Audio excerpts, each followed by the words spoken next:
there's a fire, but no fire brigade. Hellfire, so tonight we are losing this fight. Oh, hellfire, so tonight is no one. Buenos días, compañeros. Mi nombre es Mónica Grey y junto con mi equipo, conformado por Isaac Monterrosa, Carmelo Ricardo, Ana Ramírez, Luz Karina Serpa, Diana Doria y María José Cuesta, le hablaremos un poco acerca de hongos. Bien, durante las últimas décadas, el aumento en la prevalencia de las infecciones fúngicas ha sido constante, relacionado fundamentalmente con el incremento de pacientes inmunocomprometidos y con el uso generalizado de antimicrobianos, maniobras diagnósticas invasoras y la implantación de alimentación parenteral. Junto a estas micosis invasoras que podríamos llamar oportunistas, coexisten otras micosis que podríamos considerar primarias, causadas por hongos muy adaptados para la supervivencia en los tejidos infectados. Algunas de ellas se comportan como micosis profundas y se caracterizan porque se distribuyen en determinadas zonas geográficas donde resultan endémicas. Otras ubicuas se caracterizan por afectar la piel y las mucosas, y se trata de la dermatomicosis y candidosis de las mucosas. Y con menor frecuencia se encuentran las micosis subcutáneas, caracterizadas por la agresividad local y poca tendencia a la diseminación a distancia, y que suelen contar con antecedentes. El reino de los hongos está conformado por organismos eucariotas heterótrofos que poseen diversidad de estructuras, funciones, formas de crecimiento y estilos de vida. Sus más de 1.5 millones de miembros impactan de forma positiva o negativa a todas las formas de vida existentes y por lo tanto a todos los ecosistemas. Pertenecen al reino fungi aquellos organismos eucariotas que se desarrollan en temperatura de 28 grados centígrados a 37 grados centígrados. Son de reproducción sexual y asexual, son universales, no son móviles. Los hongos son unicelulares y pluricelulares y se reproducen por esporas. Estas también varían de forma, tamaño y color, y estos organismos son empleados en la elaboración de alimentos, en la producción de antibióticos, pero sin embargo han ocasionado enfermedades en plantas y animales, constituyendo un reto constante en las áreas de investigación, diagnóstico, tratamiento y control. Existen dos tipos de hongos, las levaduras y los mohos. Ahora bien, hablaremos acerca de la enfermedad diarreica aguda por parte de los hongos. Primero cabe resaltar que la edad diarreica aguda es uno de los problemas de salud pública más serios en los países en desarrollo y se constituye en una de las principales causas de enfermedad y muerte en niños menores de 5 años. En orden de etiología infecciosa de la enfermedad diarreica aguda, la infección ocasionada por hongos se posiciona en último lugar, ya que hoy en día la sobreinfección y oportunismo debido a enfermedades inmunosupresoras permite incluir algunos hongos y levaduras como agentes causales de esta patología. Bien, la etiología infecciosa de la enfermedad diarreica aguda está compuesta por virus, bacterias, parásitos y por último hongos. Dentro de los hongos asociados a patologías gastrointestinales tipo diarreas están involucrados Candida albicans asociadas a diarreas agudas, Histoplasma calzolotum asociadas a diarreas de tipo crónico, Aspergillus sp asociados a intoxicaciones alimenticias que pueden presentar episodios diarreicos, siendo candidiasis la infección fúngica oportunista más común dentro de ellos. Se ha permitido establecer que estas normalmente son un resultado del uso indiscriminado de antibióticos, disbacteriosis y condiciones patológicas de base en el huésped, que unido a factores de patogenicidad del microorganismo pueden llegar a causar patologías gastrointestinales, en donde Candida albicans se asocia a los dos primeros factores, mientras que los demás hongos se asocian más a enfermedades de base que inmunocomprometen a los pacientes. Para tener en cuenta, las enfermedades diarreicas agudas asociadas a hongos se presentan mayoritariamente en pacientes inmunocomprometidos. Importancia del examen directo de una muestra de heces en el diagnóstico de hongos. Los procedimientos utilizados en el laboratorio de bacteriología son adecuados para el cultivo de hongos, pero hay que tener en cuenta que, habitualmente, la carga microbiana es inferior en el caso de los hongos con respecto a las de las bacterias, y ello obliga a recoger mayor cantidad de muestra para obtener un rendimiento óptimo. Durante el procesamiento deben seguirse todas las medidas de seguridad necesarias, tanto para el personal como para la muestra, y será realizado cuanto antes, utilizando el medio de cultivo y la temperatura de incubación más adecuada. Para ello, se debe realizar el examen directo de coprocultivo. El examen directo al fresco entre lámina y laminilla es un método de bajo costo, rápido y que no requiere equipamiento especial. Sin embargo, debe ser realizado por personal entrenado. Su sensibilidad depende del tipo y cantidad de muestra y del número de microorganismos presentes en ella. Cuando la muestra tiene detritos celulares, se utiliza hidróxido de potasio al 10%, el cual clarifica de material orgánico y deja intactas las estructuras fúngicas. El diagnóstico definitivo de la mayoría de las micosis requiere el aislamiento e identificación del hongo a partir del cultivo, lo que supone con frecuencia varios días o semanas de dilación. Las muestras para estudio micológico deben examinarse tanto macroscópica como microscópicamente. El método más rápido para la detección de estructuras fúngicas en una muestra clínica es el examen microscópico de la misma. Este examen puede aportar en ocasiones un diagnóstico definitivo y en otras un diagnóstico de sospecha previo a la confirmación definitiva por cultivo. Todas las muestras se les debe realizar dos tipos de observación, una observación macroscópica y una observación microscópica. En la observación macroscópica, esta debe ser realizada antes de ser procesada y tiene que observarse en busca de material purulento, hemorrágico, necrótico o gránulos. La observación microscópica, la microscopía sigue siendo una de las herramientas más antiguas y útiles del micólogo clínico. Con frecuencia los hongos tardan en desarrollar las estructuras conidiógenas características para su identificación definitiva. Por lo tanto, es de gran utilidad que a la vez que se inoculan los medios de cultivo se realicen las técnicas microscópicas que en tiempo real serían menos de 10 minutos para orientar de forma preliminar la etiología del proceso. Examen directo para el diagnóstico de micosis, fundamento KOH e hidróxido de potasio. Este es el medio de montaje de las muestras clínicas más universalmente aceptado. El KOH disuelve rápidamente los elementos celulares para observar los hongos protegidos por la pared. El efecto de KOH puede demorar desde 10 minutos hasta horas, en el caso de las muestras de uñas, y puede reducirse calentando ligeramente las muestras. Se suelen utilizar dos concentraciones y esto depende del tipo de muestra. Una más fuerte, del 20 al 30% para uñas y del 10 al 15% para el resto de las muestras. Aunque el KOH es el método de elección directo para la identificación de estructuras fúngicas, el método gold estándar sigue siendo el cultivo. El examen microscópico directo proporciona un diagnóstico definitivo si se observan elementos fúngicos patognomónicos como la cápsula de Cryptococcus neoformans, levaduras pequeñas intracelulares de Histoplasma capsulatum, entre otros, aunque existen limitaciones y problemas del examen microscópico que también deben tenerse en cuenta. El primero de estos es que un examen directo negativo nunca debe descartar una infección fúngica, pues la sensibilidad de la técnica puede estar entre 103 y 105 elementos fúngicos por mililitros y puede depender del lugar anatómico, del tipo del paciente, de la tinción y de la experiencia del observador. El examen directo microscópico puede observar falsos positivos al confundirse ciertas estructuras con elementos fúngicos, como lo son los linfocitos lisados que se confunden con Cryptococcus neoformans en la tinción con tinta china, fibras de colágeno o del hisopo que se confunden también con elementos fúngicos, gotas de grasa con levaduras de gemación, etc. Estos posibles errores pueden minimizarse con un segundo examen o con la experiencia de un observador.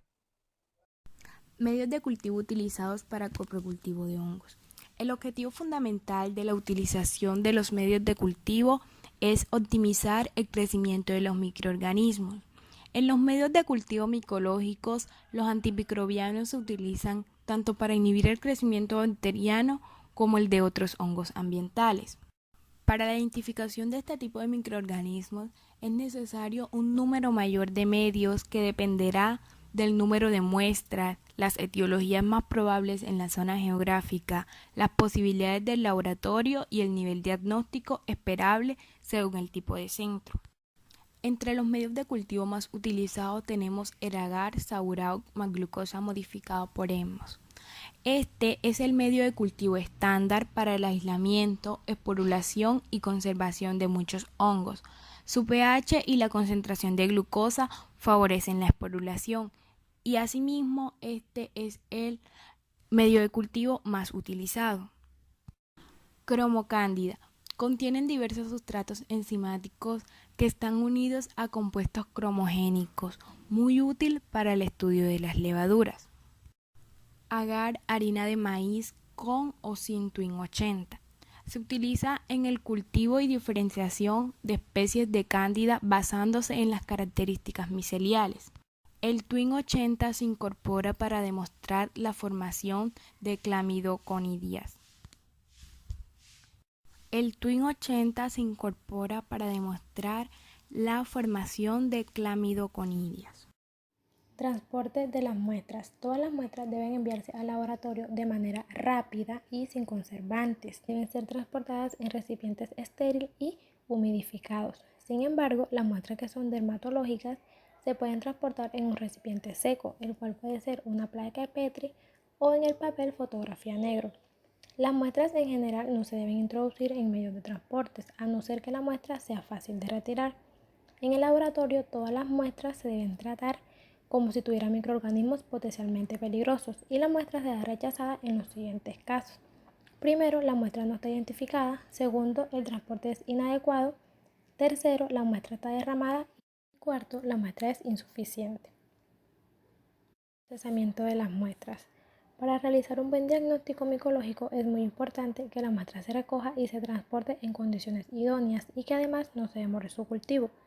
Hay pocos estudios sobre la disminución de la viabilidad de los hongos a temperatura ambiente o por el hielo seco, pero sí es conocida la dificultad de recuperar el Rhizopus arizus en las muestras que se demoran en cultivar.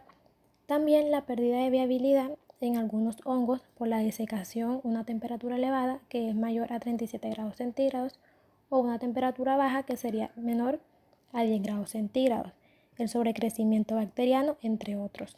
En términos generales, los procedimientos utilizados en el laboratorio de bacteriología son adecuados para el cultivo de hongos, pero se debe tener en cuenta que habitualmente la carga microbiana es inferior en el caso de los hongos con respecto a las bacterias, lo cual obliga a que se recoja una mayor cantidad de muestras para así obtener un rendimiento óptimo. Entre los métodos utilizados para la identificación fúngica, encontramos aquellos métodos que son bajo observación microscópica. Estos consisten en realizar un examen en fresco de la muestra y permitiendo la identificación de estos microorganismos.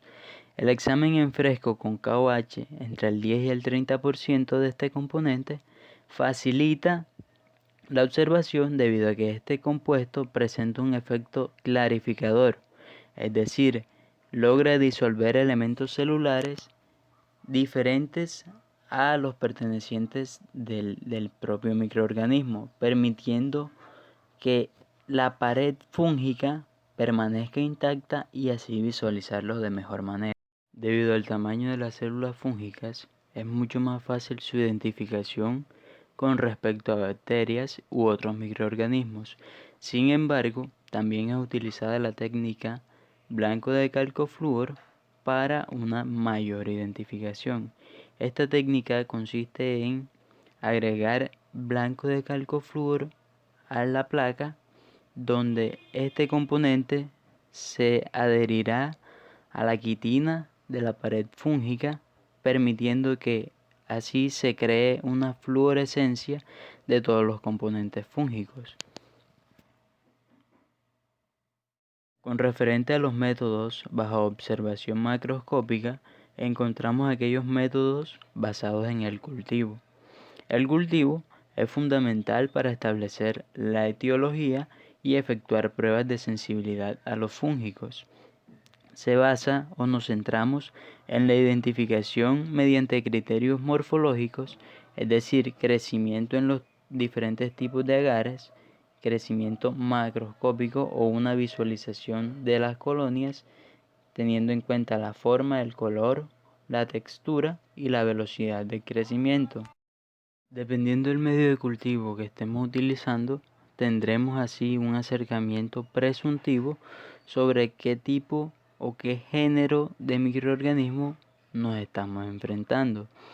En el caso del medio de cultivo cromo-agar, estos presentan una inclusión de sustratos cromogénicos que ante la presencia de ciertas actividades enzimáticas específicas para cada levadura, pues producen un crecimiento con un color determinado.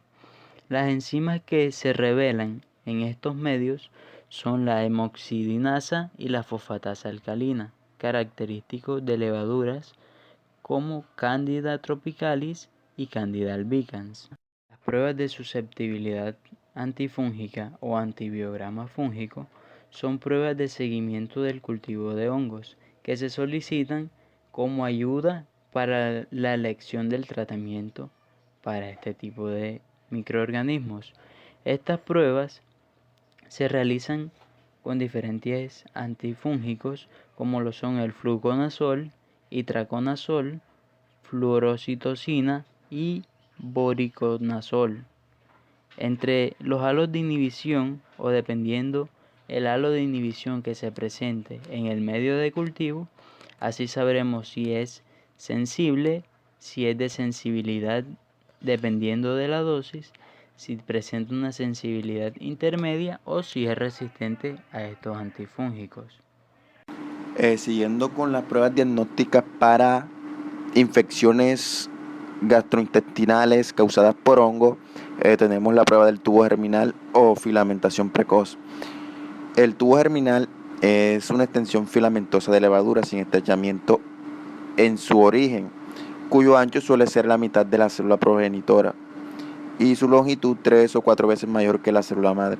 Solo Candida albicans y en menor medida Candida dubliniensis son capaces de producir verdaderos tubos germinales. Otras especies como Candida tropicalis puede producir pseudohifas, proceso de aspecto similar a los tubos germinales, pero con una zona de constricción característica adyacente a la célula madre.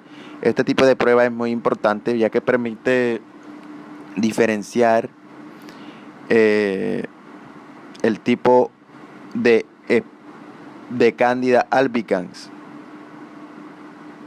con las otras especies de Candida. Si se puede observar, en esta imagen se indica el procedimiento de cómo se debe hacer el inóculo, y si se observa como se observa en el campo óptico, se observan tubos germinales pertenecientes a Candida albicans. Tiene una morfología característica de esa especie, lo que la hace diferente lo que permite diferenciarla del resto de especies de Cándida. Prueba de la enzima nitrato reductasa. La capacidad que tienen algunas cepas de levadura de producir nitritos a partir de nitratos en presencia de la enzima nitrato reductasa. Una de las especies que tiene esta capacidad de producir nitritos es la especie Cryptococcus neoformans. Esta prueba se realiza siguiendo el siguiente procedimiento.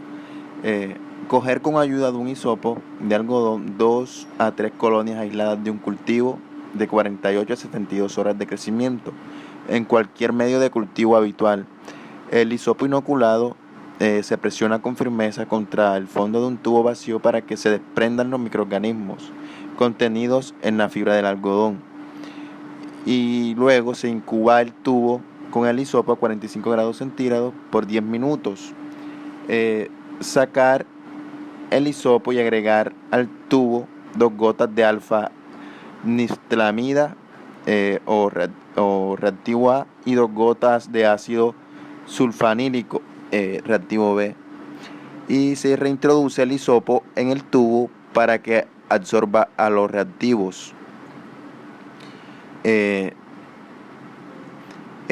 desarrollo inmediato de un color rojo indica una reacción positiva.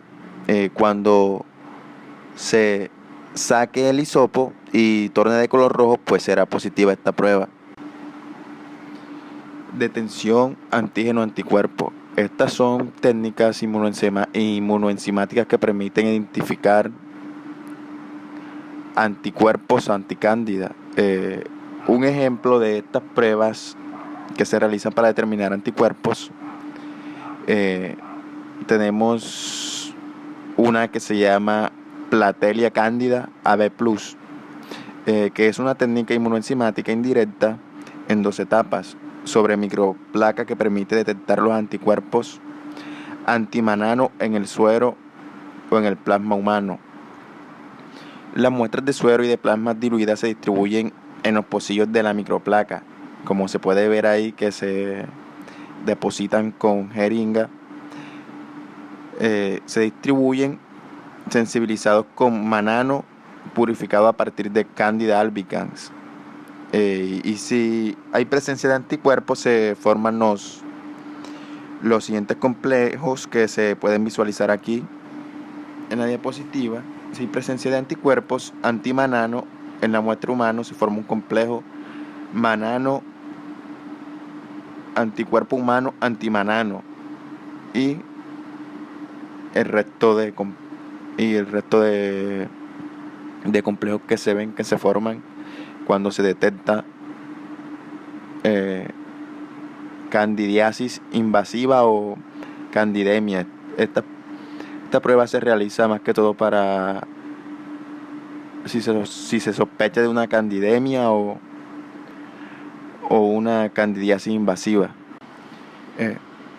Técnicas de biología molecular como la amplificación genómica de la PCR o reacción en cadena de la polimerasa. Cualquiera de los métodos basados en PCR han mostrado mayor rapidez que los convencionales, que precisan el crecimiento in vitro de la levadura. Muchos de estas técnicas de PCR ayudan a la detención e identificación de especies de cándida en menos de 24 horas. Las técnicas de diagnóstico de laboratorio basadas en métodos de amplificación genómica como la PCR pueden resultar una alternativa rápida y más sensible que los métodos convencionales de cultivo para la detención temprana de candidiasis profunda en pacientes críticos. Una de las ventajas que tienen estos métodos son la alta sensibilidad y especificidad que representan, y la rapidez de aplicación y la posibilidad de detectar tanto células vivas como organismos no viables. Esta técnica se basa en decodificar el material genético de la levadura y identificar genes característicos o pertenecientes a tipos de levaduras, y según esos genes que se encuentren, se identificará su microorganismo perteneciente a cuál pertenece ese gen. Como se puede visualizar aquí en la diapositiva, ahí se encuentra tanto la diana o gen involucrado para su identificación y el tipo de PCR que se utilizó, el tipo de técnica de PCR. Hay PCR-REA, PCR-LIPA, PCR-CB, dependiendo del tipo de muestra donde se tomó. Por ejemplo, tenemos uno en hemocultivo positivo, múltiplex PCR. Ese es el tipo de técnica que se le utiliza, y no solamente se puede utilizar también se puede utilizar esta como hemocultivos positivos, como PSR-RT, y así hay varias técnicas de PCR que contribuyen a la identificación de estas levaduras a partir de su secuenciación de material genético.